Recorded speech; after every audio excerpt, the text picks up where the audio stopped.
February. Green Lantern and Emerald Knights premiered tonight and will be available June 7th on Blu-ray, Compact DVD on demand for download.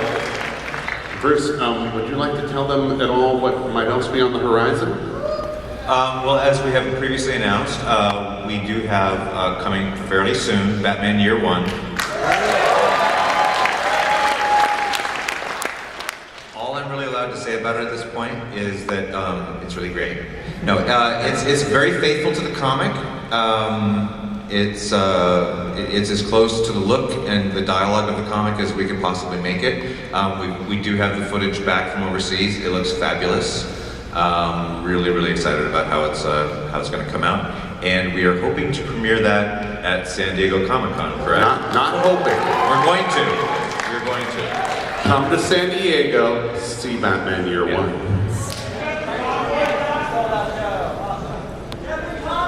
We're not telling about the cast. Not allowed to talk about that. And yeah, casting will be announced soon. And then I'm allowed to talk about that other thing. I think you need to share with our 2,200 closest friends here our first film for 2012. We do have another Justice League movie in the works. The current title of it is Justice League Doom, and it is loosely inspired by the Tower of Babel storyline from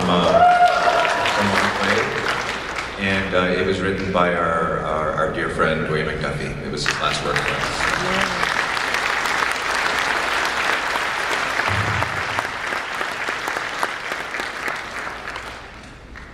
Andrea, do you want to tell any stories about the recording sessions, something these folks might want to hear about?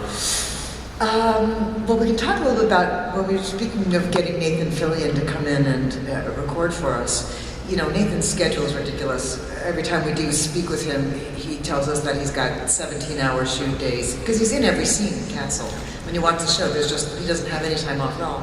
And so we contacted his agent and said, you know, would he like to come and play Hal Jordan in this piece we're making? And we weren't getting a response. And finally, after all of us tried our various ways, I said to Gary, can you just text Nathan and see if he wants to come play Green Lantern? And he'll be there. It was astounding. I mean, it was within about 30 seconds we had the response. Absolutely. I think hell yes was the answer. Hell yeah was the answer. And I think he worked for us like on Martin Luther King weekend, like a Sunday we got him and he recorded. He's just terrific. He's a pleasure to work with. He's got such charm, and this piece, as you look at it, it's such an interesting piece because really his role is kind of the narrative. You know, it's the glue that puts the whole thing together. He's really the storyteller. There's a bit certainly of action for it, but it requires someone who can actually draw you in while you're watching all that crazy action. Someone who's telling you the story of what's going on. And I thought he did such a beautiful job of that.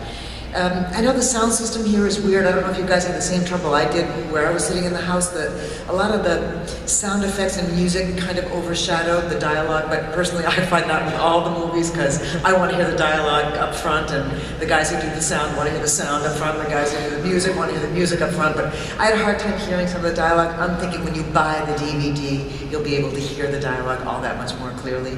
But it's, I thought Nathan did such a beautiful job of keeping the narrative, keeping that narration stuff stimulating and interesting. And I adored working with Elizabeth Moss. You all know her from Mad Men, you know what I'm talking about? Aresia.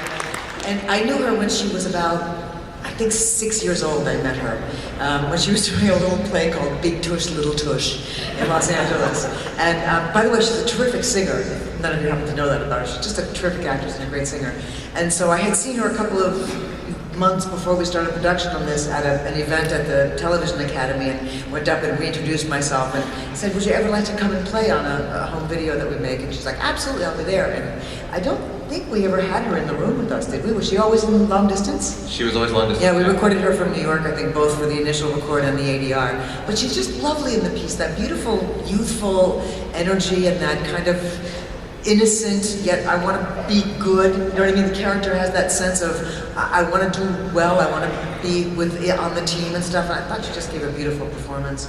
And you know who I really liked in this piece too is an actor named Bruce Thomas, who plays Atrocitus. And as I was sitting here listening to it, I'm thinking, now, who was that? Because, you know, we work on a lot of projects at the same time. I can't remember. Bruce Thomas, I loved his voice. I thought he was so good. But we had remarkable actors that came in. Henry Rollins, you recognize his voice in there as Kilowog.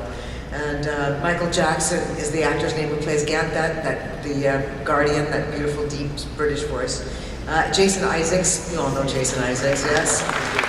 So lucky to get him whenever he comes into play. Kelly, of course. Mitchell Whitfield as the voice of Avra. Just a sweet, young, innocent voice.